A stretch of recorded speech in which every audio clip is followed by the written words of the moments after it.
Good morning mga kajugols. So ito yung nangyari after nung ulan kagabi. Ayan, so ito kasi yung tent guys na binili ko sa Shopee.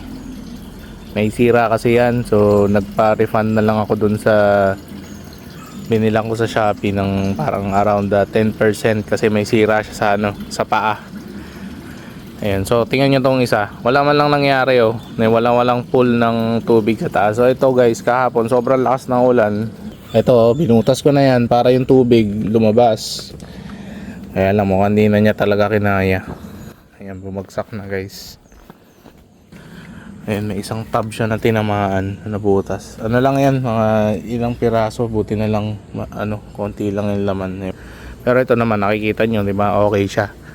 Kasi tama yung yung paa niya. Siguro bumigay nga. Ito nga guys oh. Yun ang bumigay oh. Yung bali. Ito, yan yung bumigay.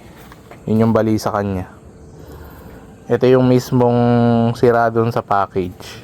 Kung sakali bibili kayo ng tent na ganito, ensure na okay siya. Lahat. Para hindi mangyari to. Kasi